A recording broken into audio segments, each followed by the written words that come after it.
Even when they have the W, Netflix insists on taking the L. The idiocy blows my mind. What am I talking about? Hang with me a sec, I'll show you how.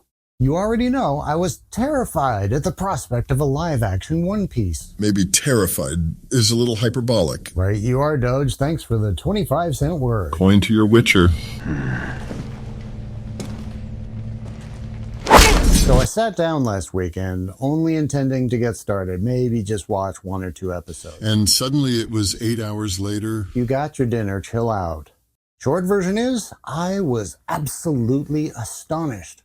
And on so many levels. First off, I've said before that the anime that tend to be more successful are the ones that don't stray too far from the basic humanoid form. Although, to be fair, the show is still at a stage where we don't have to worry about that too much yet, but that's still going to be quite the hurdle down the road when Chopper, Brooke, and Frankie join the crew, but still, they nailed it. Secondly, the amount of information they were able to cram into just 8 episodes was utterly mind-blowing, given the crappy, agenda-driven writing we've been forced to endure in movies and television for the last few years. I was certain that a lot of character development was going to get left in the dust in favor of CGI spectacle or agenda-driven crap.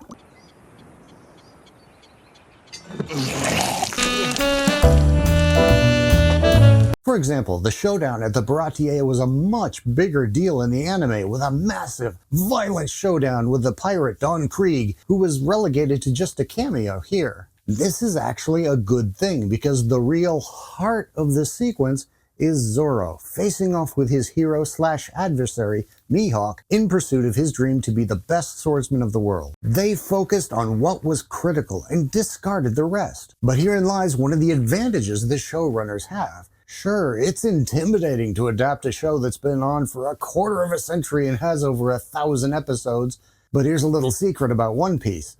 It's a lot like watching an American soap opera. I'm pregnant with Nami's evil twin's baby. Not how that works. No, what I mean is that it takes forever for things to actually happen. Like taking 3 episodes to walk into a room? Now who's being hyperbolic? But yeah. By constantly reusing old animations for flashbacks or repeating things that occurred just the episode before, there's precious little actual plot advancement in each episode. And don't forget the filler episodes. Yeah, those are annoying. I kind of skipped those.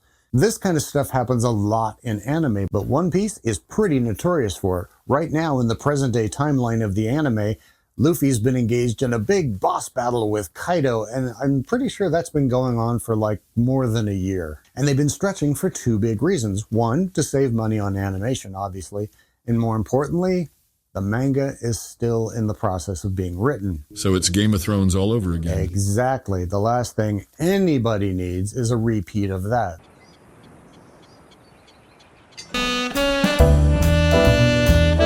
So it's actually kind of a weird experience to go from a show where you're used to things being stretched out over time to this version, which efficiently jam-packs massive amounts of information and story development in such a short period. Bottom line? You mean Grand Line? Quiet you. This show is as absolutely perfect as it can possibly be. I've got no major notes, other than maybe the handling of Usopp's motivations to join the crew was watered down and weaker than the others, but on the whole, I find myself astonished to say, impossible mission accomplished. But like I said earlier, in the face of this W, Netflix insists on taking the L. Sure, they've broken the viewership records previously set by Wednesday and Stranger Things, but back in the old days of TV, there was a huge value to a weekly release schedule. It was the source of most water cooler talk.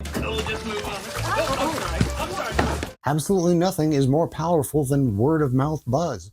George Lucas knew this and pushed for Star Wars to be released in late May, around the Memorial Day weekend. By releasing the movie before school let out for the summer, he knew that the kids who went to go see it would excitedly go back to school and tell their friends. That's how the Memorial Day weekend became a big thing for Hollywood moving forward. It wasn't like that before? Well, they'd just wait until school was out first. Although, to be fair, the whole idea of a big summer blockbuster wasn't even a thing until Jaws. And back then, television wisely started getting in on the act, having season-ending cliffhangers like Who Shot JR? The buzz on that one was so massive it lasted an entire summer, and cost the show absolutely nothing in marketing. But the show's producers had no idea the cliffhanger would become a worldwide phenomenon. That summer, Hagman, as JR, appeared on magazine covers, T-shirts, even beer cans. Vegas started taking bets. When the episode titled Who Done It finally aired, 83 million Americans, a then record 76% of the TV audience, tuned in for the big reveal. In the age of social media, water cooler talk has morphed into YouTube videos. So each week when a brand new episode drops for a really hyped show like, say, Ahsoka, there are dozens of videos that dump into YouTube that feed into the hype and the buzz, and there's excitement in the theory crafting, the Easter egg finding, Kennedy trashing. you name it. Netflix easily could have milked the hype of One Piece for 8 weeks. Well-deserved hype, no less. Right you are, Doge. But instead of 8 weeks of hype, buzz, and excitement, ending in a big crescendo for the finale, the whole thing's over in a weekend.